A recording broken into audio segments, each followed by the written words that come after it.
விஜய் அண்ணா பேசிட்டு இருக்கப்போ கரெக்ட்டா கவர்மெண்ட்ட பத்தி பேச ஆரம்பிச்ச உடனே பார்த்தீங்கன்னா, மைக் வந்து கட் ஆயிடுது. கூட்டத்துக்குள்ள ஒரு ஆம்புலன்ஸ் வருது. ஆம்புலன்ஸ் சவுண்ட் வந்து அவர் பேசுறத சுத்தமா கேட்க விடல. நார்மலா இருக்க வேண்டிய மைக்கும் வந்து வெளியில யாருக்கும் கேட்க மாட்டேங்குது. இது வந்து கம்ப்ளீட்டா பிளான் பண்ணி பண்ணிட்டாங்க. அவர் வந்து பேசுறது யாருக்கும் கேட்றக்கூடாதுன்னு வேணும்னே பண்ற சதி இது. எங்கேயுமே இல்லாத அளவுக்கு இவ்ளோ ரெகுலேஷன்ஸ், ரூல்ஸ்ன்னு போட்டு ஆடியோ வரைக்கும் கட் பண்ணி விட்டாங்க அப்படின்னு சொல்லிட்டு ஒரு சைடு எங்க டிவிகே சைடு வந்து இருக்கக்கூடிய மக்கள் வந்து இந்த மைக் கட் ஆனது அவங்க பேசினது யாருக்குமே விஜய் அண்ணா வந்து பேசுறாங்க. ஃபர்ஸ்ட் டைம் வந்து ஒரு ரோட் ஷோ நடத்துறாங்க. ரோடுக்கு போறாங்க. ஏன்னா எப்பவுமே எலக்ஷனுக்கு முன்னாடி வந்து இந்த ஆக்சுவலா எலக்ஷன் கேம்பெயினை கிக் ஆஃப் பண்றது இன்னைக்கு தான். இன்னைக்கு வந்து விஜய் அண்ணா ஆரம்பிச்சு வச்சுட்டாங்க. போய் பேசிட்டு இருக்கிற இடத்துல மைக் கட் ஆகுறது, அவர் பேசுறது யாருக்குமே கேட்கல. அவர் பேசிட்டு இருக்கிறது வந்து லிட்டரலா யாருக்குமே கேட்கல. மீடியால எங்கேயுமே வரல. எதுவுமே புரியல. சோ இது வந்து வேணும்னே வந்து பிளான் பண்ணி பண்ணிட்டாங்கன்னு ஒரு சைடு, அதாவது விஜய் அண்ணாவை சப்போர்ட் பண்றவங்க டிவிகே கட்சியினர்லாம் சொல்லிட்டு இருக்காங்க. ஆப்போசிட்ல இருக்கிறவங்க என்ன சொல்றாங்க? இல்ல உங்களுக்கு வந்து இன்னும் பொலிடிக்ஸ் தெரியல. உங்களுக்கு வந்து ஒரு கூட்டத்தை வந்து கூட்ட தெரியல. உங்களுக்கு வந்து ஒரு மைக்க கூட வந்து செட் பண்ண தெரியல. இதெல்லாம் முதல்லயே பிளான் பண்ணணும். அப்புறம் வந்து ஆம்புலன்ஸ் யாராவது வேணும்னே கூட்டத்துக்கு நடுவுல விடுவாங்களா? அவரு பேசிட்டு இருக்கப்ப அந்த இடத்துல ஆம்புலன்ஸ் வந்துருச்சு. அந்த சவுண்ட் அதிகமா கேட்டுச்சுன்னா அதுக்கு நாங்க என்ன பண்ண அப்படின்னு சொல்லிட்டு ஒரே நேரத்துல தமிழ்நாட்டுல இருக்கிற எல்லா கட்சியும் டிவிகேவை அட்டாக் பண்றதுன்னு டிவிகே வந்து ஒரே நேரத்துல எல்லா கட்சியும் வேணும்னே சேர்ந்து சதி செஞ்சிருச்சு. எஸ்பெஷலி கவர்மெண்டோட பிளான் இது அப்படின்னு சொல்லிட்டு அட்டாக்னு சொல்லிட்டு காலையில எந்திரிச்சதுல இருந்து சோஷியல் மீடியால வந்து எங்க பார்த்தாலும் டிவிகே திருச்சி. ஏன்னா இதெல்லாம் திருச்சியில நடக்குது. First road show, first actual political கேம்பெயினை வந்து இப்போ ஆரம்பிச்சிருக்காங்க. ஏகப்பட்ட டிராமா இன்னைக்கு காலையில இருந்து தமிழ்நாட்டில் நடந்திருக்குது. எல்லாம் என்னென்ன அப்படிங்கிறத வந்து இன்னைக்கு உங்ககிட்ட ஃபுல் டீட்டெயிலாக சொல்ல போறேன். பட் அதை பார்க்க ஆரம்பிக்கிறதுக்கு முன்னாடி இந்த மாதிரி மெயின் ஸ்ட்ரீம் மீடியாவில் கூட மிஸ் ஆகக்கூடிய இன்ஃபர்மேஷன் ரொம்ப ப்ராக்டிக்கலாக சிம்பிளாக உங்களுக்கு 10 நிமிஷத்தில் புரியுற மாதிரி தெரிஞ்சுக்கணும் அப்படின்னு நினச்சிங்கன்னா மதன் கௌரி சேனலை சப்ஸ்கிரைப் பண்ணி எம்ஜி ஸ்குவாட்ல சேருங்க.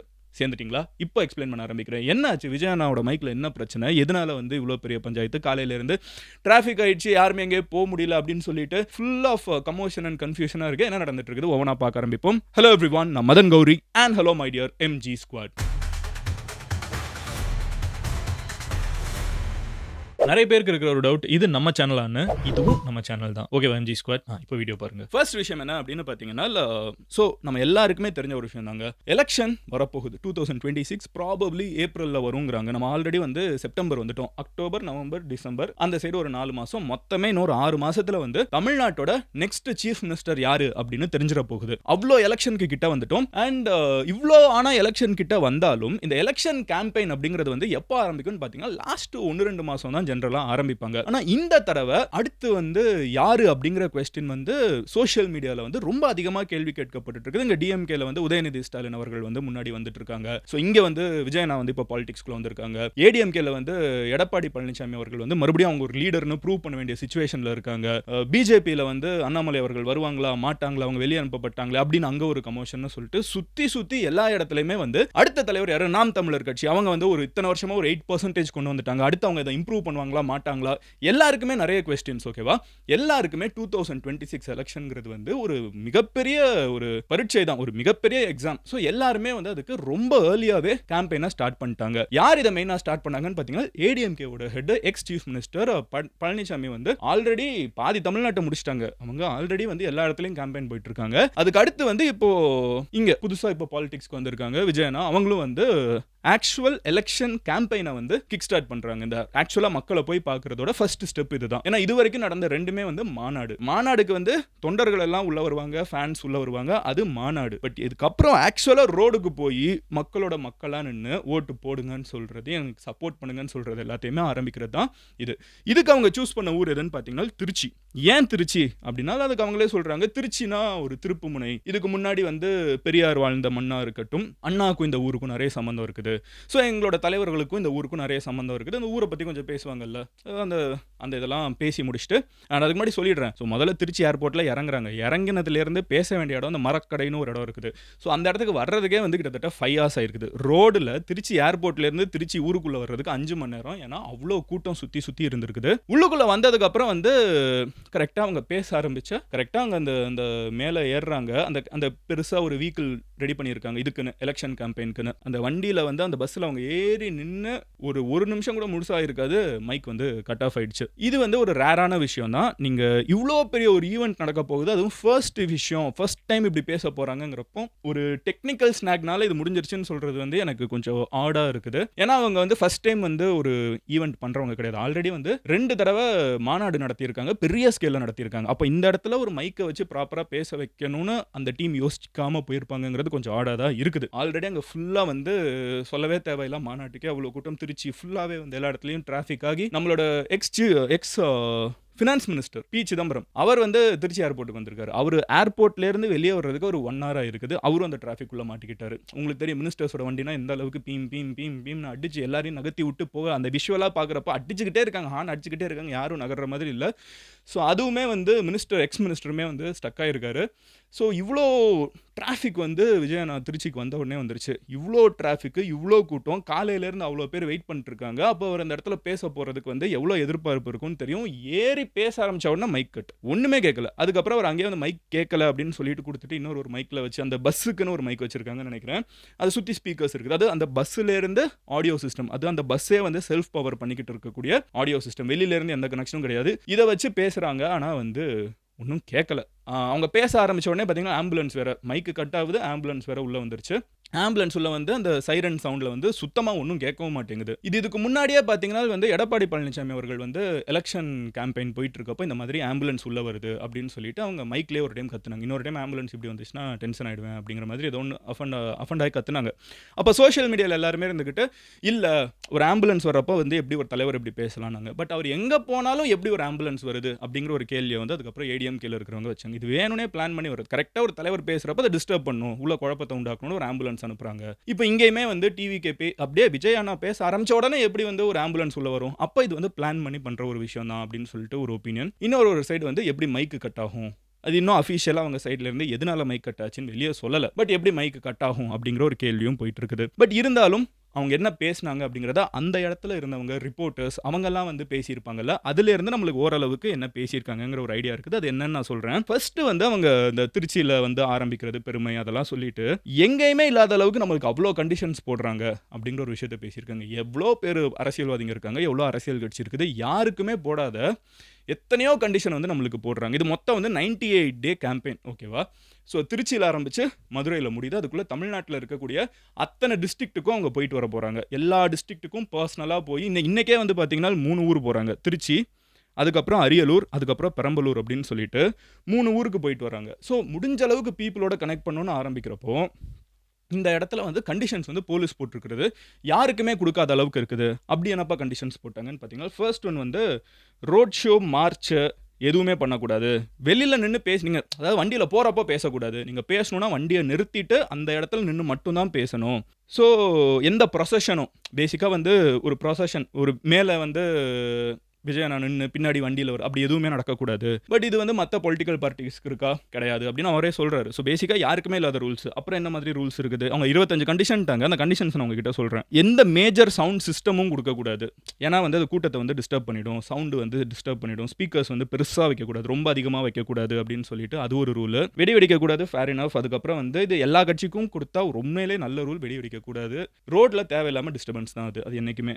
அடுத்தது என்ன அப்படின்னு பார்த்தீங்கன்னா, ஸ்பீச் வந்து 30 நிமிஷம் தான் பேசணும் ஒரு இடத்துல. அதுக்கு மேல 31வது நிமிஷம் பேசக்கூடாது. பேசினா வந்து போலீஸ்க்கு வந்து ஆடியோ கட் பண்ண எல்லா உரிமையும் இருக்குது, அனுப்புறதுக்கு எல்லா உரிமையும் இருக்குது. ஸோ 30 நிமிஷம் தான். ஒரு ஊருக்கு போனால் ஒரு இடத்துல பேச ஆரம்பிச்சா வண்டியை நிறுத்திட்டு அதுக்கப்புறம் தான் பேசணும். அந்த பேசுறதும் 30 நிமிஷம் தான் பேசணும், 31வது நிமிஷம் பேசக்கூடாது. பெரிய பெரிய ஸ்பீக்கர் வச்சு டிஸ்டர்ப் பண்ணக்கூடாது. எக்ஸ்ட்ரீம்லி ஹெவி ஸ்பீக்கர்ஸ், இந்த மாநாடுக்குலாம் வைக்கிற மாதிரி பெரிய ஸ்பீக்கர்ஸ் வைக்கக்கூடாது. அந்த ஏரியாவுக்கு என்ன தேவையோ அந்த குட்டி ஸ்பீக்கர்ஸ் தான் நீங்கள் வச்சுக்கணும். அடுத்து வந்து என்ட்ரி அண்ட் எக்ஸிட் எல்லா இடத்துலையுமே வந்து க்ரௌடை வந்து பேரிகேட் பண்ணி வச்சிருவாங்க. எப்படி போகணும் அப்படிங்கிற வழியவுமே வந்து ஆல்ரெடி போலீஸ் சொன்ன வழியில் தான். ஏர்போர்ட்லேருந்து இந்த இடத்துக்கு போகணும்னா அது எந்த வழியில் போகணுங்கிறதையும் போலீஸ் தான் டிசைட் பண்ணுவாங்க. நீங்கள் உங்கள் வண்டிங்கிறதுனால இஷ்டத்துக்குலாம் போகக்கூடாது, நாங்கள் சொல்கிற வழியில் தான் நீங்கள் போகணும் அப்படின்னு சொல்லியிருக்காங்க. அதுக்கப்புறம் எந்த டிஜிட்டல் போர்டும் வைக்கக்கூடாது, பேனர் வைக்கக்கூடாது, ஃப்ளெக்ஸ் வைக்கக்கூடாது அப்படிங்கிற ஒரு கண்டிஷன். இது எனக்கு என்ன மாதிரி கண்டிஷன் புரியல. தமிழ்நாட்டில் எந்த அரசியல் கட்சி ஃப்ளெக்ஸ் வைக்கலன்னு தெரியல, பட் இதையும் போலீஸ் போட்டிருக்காங்க. ஸோ இந்த மாதிரி வந்து இதெல்லாம் பீப்புளை டிஸ்டர்ப் பண்ணும் அப்படின்னு வந்து அவங்க சொல்லியிருக்கிறதா மாத்ருபூமியில் இது வந்திருக்குது, தந்தி டிவி அண்ட் புதிய தலைமுறை இதிலெல்லாம் அந்த கண்டிஷன்ஸ் இருக்குதுன்னு போட்டிருக்காங்க. ஸோ இதெல்லாத்தையும் அவங்க மொத்தமாக என்ன சொல்கிறாங்கன்னா 25 கண்டிஷன், 25-30 கண்டிஷன் இருக்குது. யாருக்குமே இவ்வளோ கண்டிஷன் போட்டது கிடையாது. நான் வெளியே வந்து பேசினா மட்டும், டிவிக்கு வெளியே வந்தால் மட்டும் ஏன் இவ்வளோ கண்டிஷன்ஸ் போடுறீங்க, எதுக்கு பயப்படுறீங்க அப்படிங்கிற ஒரு ஆங்கிளில் பேசிட்டு அதுக்கப்புறம் நீங்கள் வந்து தமிழ்நாட்டில் நிறைய விஷயங்களை செய்வேன். ஸோ டைரக்டா இவங்க எலெக்ஷனுக்கு நிக்கிறாங்க. அப்போ ரூலிங் பார்ட்டியை தான் அட்டாக் பண்ணி பேசுவாங்க. ஸோ ரூலிங் பார்ட்டி எதிர்த்து அவங்க என்ன கேட்குறாங்கன்னா, கவர்மெண்ட் ஜாப் எல்லாம் ஃபில் பண்ணுவேன் அப்படின்னு சொல்லி 2021ல நீங்க எலெக்ஷன்ல நின்னப்போ சொன்னீங்க.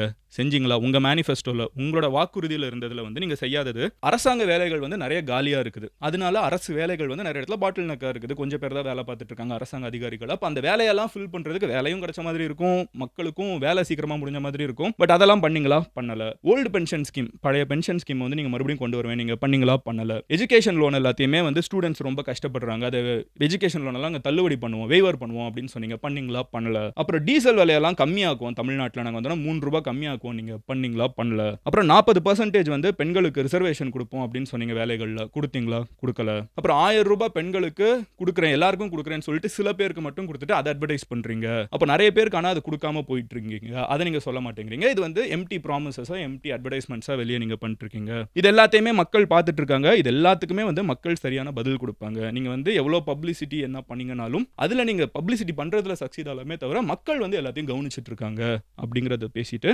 பேருந்தில் பெண்களுக்கு இலவசமாக அனுமதி, விமனுக்கு வந்து இந்த பஸ்ல போறது வந்து ஃப்ரீ பஸ் விமனுக்கு எல்லாருக்குமே பெண்களுக்கு கொடுத்துட்டு, அப்புறம் நீங்களே வந்து அது ஓசியில போறீங்கன்னு சொல்லிட்டு சொல்லி காட்டுறீங்க. இது வந்து அவமானப்படுத்துற மாதிரி இருக்குது. அது டாக்ஸ் மணி தானே. அவங்க வந்து அப்போ பஸ்ல போகணுங்கிறது உங்க ஸ்கீம், ஃப்ரீயா டிக்கெட் கொடுக்கணும்னு.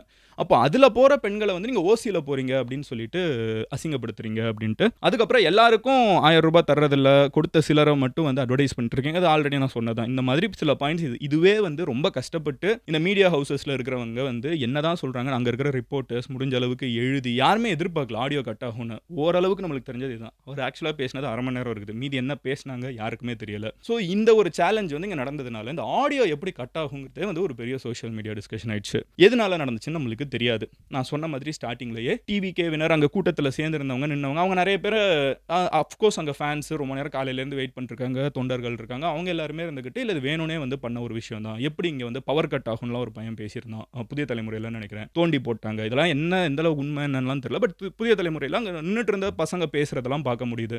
வரவிட மாட்டேங்கிறாங்க, நிறுத்திடுறாங்க. இந்த ரூல்ஸ் எல்லாம் ஃபாலோ பண்ணாலும் நிறைய இடத்துல வந்து நிறுத்துறாங்க. அந்த மாதிரிலாம் வந்து இவங்களோட சைட் அஃப்கோர்ஸ் தமிழக வெற்றி கழகத்தில் இருக்கிறவங்க they will be agitated because அவங்க பேசினது இவ்வளோ நேரம் வெயிட் பண்ணது, அவர் ஆரம்பிக்கிறாரு first day first event cut. ஆப்போசிட்டில் இருக்கிறவங்க இல்லை உங்களுக்கு வந்து பொலிட்டிக்ஸ் பண்ண தெரியலை அப்படின்னு சொல்லிட்டு கட்சிகள் நிறைய பேர் ஒரே நேரத்தில் எல்லா கட்சிக்கும் வந்து டிவிக்கே வர்றது ஒரு அப்போசிங், புதுசாக ஒரு கட்சி ஆல்ரெடி இவ்வளோ பேர் இருக்கும், எதுக்கு புதுசுங்க. எல்லா கட்சியும் அட்டாக் பண்ணிட்டு தான் இருக்காங்க. நான் இங்கே சோஷியல் மீடியா எடுத்து பார்த்தீங்கன்னா ட்விட்டர் பார்த்தீங்கன்னா நாம் தமிழர் கட்சி அட்டாக் பண்ணிருக்காங்க, டிஎம்கே அட்டாக் பண்ணிருக்காங்க, பிஜேபி அட்டாக் பண்ணிருக்காங்க, ஏடிஎம்கே அட்டாக் பண்ணி எல்லாரும் ஒரே நேரத்தில் டிவிக்கே பதிலுக்கும் அட்டாக் பண்ணிருக்காங்க. ஸோ இதுதான் இன்னைக்கு ஓவராலாக வந்து மாநாடு கிடையாது, இது வந்து ஒரு ரோட் ஷோ. உள்ளுக்குள்ளே இறங்கி பேசுகிறப்போ இருந்த challenges. Politics is a different ball game அப்படிம்பாங்க. I am also curious. ஏன்னா வந்து தமிழக வெற்றி கழகம் ஒரு புது கட்சி. தமிழ்நாட்டில் வந்து இது வரைக்கும் டிஎம்கே தாண்டி யாருமே வந்து ஒரு மேஜர் பார்ட்டியாக தமிழ்நாட்டில் யாருமே உருவானதில்லை. 2 பார்ட்டி தான், ஒன்று டிஎம்கே ஏடிஎம்கேங்கிறதா நம்மளோட லாஸ்ட் ஒரு 50-60 இயர்ஸ் ஆஃப் ஹிஸ்ட்ரி இருக்குது. புதுசாக ஒருத்தங்க வந்திருக்காங்க அண்ட் இவங்க வர்றப்போமே வந்து நிறைய சேலஞ்சஸ், நிறைய பிரச்சனைகள் எல்லாமே வந்துட்டு போகுதுங்கிறத நம்மளும் பார்த்துட்டு இருக்கோம். எப்படி இன்னும் 98 days ஆஃப் கேம்பெயின் இருக்குது, இந்த ஸ்ட்ரெச்சே வந்து தமிழ்நாடு ஃபுல்லாக போகிறதுன்னு இருக்குது. ப்ராபப்ளி இந்த வீடியோ நான் எடுத்து முடிச்சதுக்கு அப்புறம் வந்து இந்த ஊரே இருக்கும், அரியலூர், பெரம்பலூர், போக முடியுதா வர முடியுதா தெரியல. But all these challenges are going to be there. ஒரு புது பார்ட்டி வந்து பாலிடிக்ஸ்குள்ளே வந்தால் பாலிடிக்ஸ் ஏன் டஃப்னு சொல்கிறாங்கிறதையும் நம்ம பார்க்குறது இது ஒரு கேஸ் ஸ்டடியாகவும் இருக்கும். அட் த சேம் டைம் அவங்க எப்படி டேக்கிள் பண்ணுறாங்க, டேக்கிள் பண்ண முடியுதா, இல்லை நிறைய கட்சிகள் வந்துட்டு காணாமல் போயிருக்காங்க அந்த மாதிரி ஆயிடுவாங்களா, எல்லாத்தையுமே நம்ம வெயிட் பண்ணி பார்க்க முடியும். It's a great example to see and understand Tamil Nadu politics. என்னோட கோல் ஒரே விஷயம் அதுதான். இந்த வீடியோ வந்து டீனேஜர்ஸ்லேருந்து பெரிய பெரிய அடல்ட்ஸ் வரைக்கும் எல்லாருமே பார்த்துட்டு இருக்கீங்க. நம்ம கண்ணு முன்னாடி ஒரு பார்ட்டி வந்து என்றைக்குமே இல்லாத அளவுக்கு மேக்ஸிமம் சோஷியல் மீடியா யூசேஜ் இருக்கிறப்போ உள்ளுக்குள்ளே வந்து உருவாக ட்ரை பண்ணிட்டு இருக்குது. அப்போ நம்மளுக்கு வந்து என்னென்ன நடக்கும் தமிழ்நாடு பாலிடிக்ஸில் அப்படிங்கிறத பார்க்குறதுக்கு இது ஒரு பெஸ்ட் எக்ஸாம்பிளாக இருக்குது. It's a great learning experience, nothing like it. And எப்போவுமே நிறைய கட்சி ஒரு எலெக்ஷனில் இருக்கிறப்போ, நிறைய பேர்கள் ஒரு எலெக்ஷனில் வந்து சண்டை போடுறப்போ, அதுவும் 2026 எலெக்ஷன் மாதிரி ஒரு எக்ஸைட்டிங்கான எலெக்ஷன், எல்லாருக்குமே ஒரு கன்சர்ன் இருக்குது. நான் சொன்ன மாதிரி நாம் தமிழர் கட்சி அவங்களோட வாக்கு எண்ணிக்கை இவ்வளோ இன்க்ரீஸ் பண்ண போகிறாங்கன்னு அவங்களுக்கு ஒரு புஷ் இருக்குது. ஏடிஎம்கேல யார் தலைவர், எடப்பாடி பழனிசாமி அவர்களை வந்து தலைவர்களா எல்லாரும் ஏத்துட்டாங்களா? ஏன்னா நெறைய பேர் அந்த இடத்துக்கே கண்டென்ட் பண்ணிருக்காங்க. அது நம்மளுக்கே தெரியும். ஸோ அதுல என்னென்ன இருக்குது? இங்க தமிழக வெற்றிக்கழகம் புதுசா ஒரு பார்ட்டி. அவங்க என்ன இம்பாக்ட் குடுக்க முடியும்? அவங்க ஜெயிக்க முடியுமா? வெயிட் பண்ணி பார்க்கணும். இந்த சைட் டிஎம்கே பார்த்தீங்கன்னா சக்சஷன். அடுத்து வந்து உதயநிதி ஸ்டாலின் அவர்கள் வராங்க. அவங்களுக்கு எப்படி வந்து ஃபாலோவர்ஸ் சப்போர்ட் பண்ணுவாங்க? இதுவரைக்கும் டிஎம்கே 2 தடவ ஜெயிச்சதே கிடையாது தமிழ்நாட்டுல. 2வது தடவ அவங்க ஜெயிக்க முடியுமா? எல்லாமே வந்து 50, 60 இயர்ஸ்ல நடக்காத ஒரு விஷயத்துல தான் இந்த தடவ எது நடந்தாலும் நடக்க போகுது. ஏன்னா டிஎம்கே இதுவரைக்கும் ஜெயிச்சதே கிடையாது. 2 தடவ அவங்க சக்சஸ்ஃபுல்லா ஜெயிச்சதே கிடையாது ஹிஸ்டரியிலேயே. ஸோ எல்லாமே வந்து ஒரு ஸ்டேட் எலெக்ஷன் சொல்றேன். ஸோ அப்படி இருக்கிறப்போ இது எல்லாமே வந்து ஒரு எக்ஸைட்டிங்கான எலெக்ஷனா 2026 மாறிட்டே போயிட்டு இருக்குது. இதுக்கு நடுவுல காங்கிரஸ் இருக்காங்க, பிஜேபி இருக்காங்க. 2மே சென்ட்ரல் கவர்மெண்ட் கட்சிகளா இருந்தாலும், சென்ட்ரல் கட்சிகளா இருந்தாலும் அவங்களோட இம்பாக்ட் தமிழ்நாட்டுல எப்படி இருக்கும்? இது போக பிளேயர்ஸ் இருக்காங்க. விடுதலை சிறுத்தை கட்சிகள் இருக்காங்க, பாட்டாளி மக்கள் கட்சி இருக்காங்க. So many exciting players, so many exciting thing இப்போ சூடு பிடிக்க ஆரம்பிச்சிருக்குது. நான் வந்து இந்த பாலிடிக்ஸ் பேசலாம் நினைக்கிறீங்களா? ஐ திங்க் நான் பேசலாம் அப்படின்னு நான் நினைக்கிறதுனால தான் நான் பேசுறேன். பட் நீங்க எம்ஜி ஸ்குவாட் நினைக்கிறீங்க. ஏன்னா நம்ம நேத்திக்கு வந்து ட்ரம்ப்பை பத்தி பேசுறோம், எங்கேயாவது யூஎஸ் ரஷ்யான்னு பேசிட்டு இருக்கோம். அடுத்த நாள் வந்து திடீர்னு திருச்சியிலையும் பெரம்பலூர்ல என்ன நடந்துட்டு இருக்குன்னு பேசுறோம். இந்த வேவ் உங்களுக்கு ஓகேவா? அதுவும் என்னன்னு தெரிஞ்சுக்கணும், இதுவும் என்னன்னு தெரிஞ்சுக்கணுங்கிறது என்னோட லாஜிக். நம்ம பேசலாமா வேணாமா அப்படிங்கிறத நீங்க கமெண்ட் செக்ஷன்ல சொல்லுங்க. பேசலாம் அப்படின்னா எஸ் யூ வாண்ட் மோர் அப்படிங்கிறத சொல்லுங்க. இல்லைனா நோ அப்படின்னு சொல்லுங்க. நான் புரிஞ்சுப்பேன். உங்களோட கமெண்ட்ஸை வச்சு நம்ம அடுத்து என்ன பேசணுங்கிறத என்னால் தெரிஞ்சுக்க முடியும். அண்ட் இந்த மாதிரி நம்ம ஊரில் என்ன நடக்குதுங்கிறத வேர்ல்டு ஃபுல்லாகவும், வேர்ல்டு ஃபுல்லாக என்ன நடக்குதுங்கிறத நம்ம ஊர்லேயும் தெரிஞ்சுக்கணும்னு நினச்சிங்கன்னா மதன் கௌரி சேனலை சப்ஸ்கிரைப் பண்ணி எம்ஜி ஸ்குவாடில் சேருங்க. ஓகேவா? Love you all. Take care. Bye. Cheers எம்ஜிஸ்.